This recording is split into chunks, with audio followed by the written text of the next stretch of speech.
안녕하세요. 명가부동산TV 유소장입니다. 소액 임차인이 살던 부동산이 경매시에 과연 월세를 내야 할지 말아야 할지를 물어보는 분들이 있습니다. 일단 결론부터 말씀드리자면 배당금을 나중에 얼마나 받을지 모르기 때문에 안 내고 있는 게 맞습니다.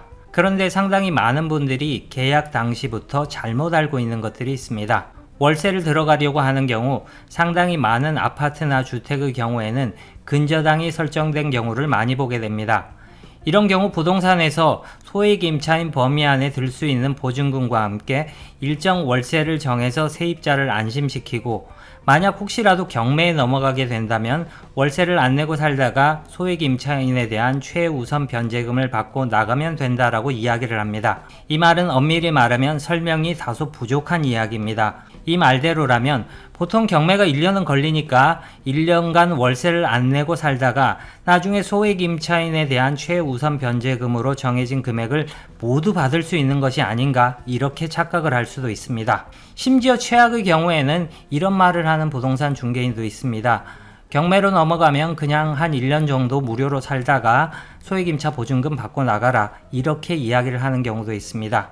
그런데 그게 아닙니다. 예를 들어 어떤 경매건에 대해 소액 임차인에 대한 최우선 변제금의 한도가 2,500만원이라고 가정을 하고, 경매가 완료가 되면 다른 예외사항이 없이 그 돈은 충분히 받을 수 있을 거라 가정을 해보겠습니다. 이 경우에는 내 보증금이 2,500만원 이하라면 임차권 등기를 하고 이사를 나가든 버티든 일정에 맞게 준비하고 나가면 되고, 보증금이 2,500만원 이상이고 그리고 당장 이사를 안 나가도 되는 경우라면 소액 임차 보증금 한도까지 최대한 월세를 안 내고 버티다가 부득이한 경우 이사를 나가야 하는 경우라면 임차권 등기 명령을 하고 나가는 것입니다. 최근에도 어떤 지인분에게 소액 임차인 배당금에 대한 서류 준비와 도움을 드린 적이 있습니다만, 월세 안 낸 거는 당연히 배당금에서 뺍니다. 그 근거는 대법원 판례에도 명확히 하고 있습니다. 대법원 판례를 하나 읽어보겠습니다. 중요 부분만 살펴보겠습니다. 임차인이 연체한 차임 등의 상당액이 임차인의 배당받을 보증금에서 당연히 공제되면 물론, 당연히 공제된다라고 이야기를 하고 있습니다. 참고로 앞서 말씀드린 바와 같이 경매가 진행되는 도중에 부득이 이사를 가야 하는 임차인이라면 임차권 등기를 하고 이사를 가면 됩니다.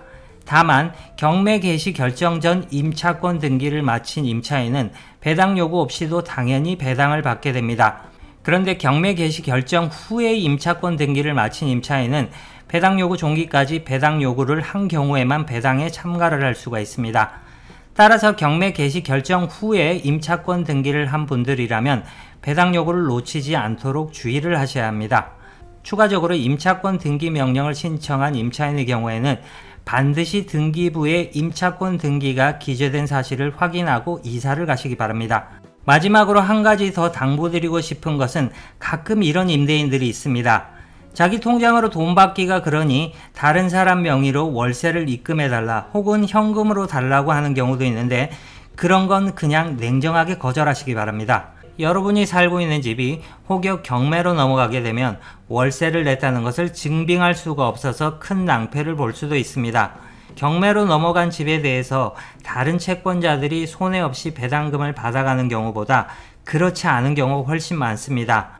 만약에 다른 채권자들이 배당 이의를 제기할 경우 그들과 법정 소송까지 해야 할 수도 있으니, 월세는 반드시 주인 계좌로 입금하시고 월세를 공제한 배당금을 정상적으로 수령하여 분쟁에 휘말리는 일이 없도록 주의하시기 바랍니다. 지금까지 명가부동산TV 유소장이었습니다. 조금이라도 도움이 되셨다면 좋아요와 구독 꼭 눌러주시기 바랍니다. 감사합니다.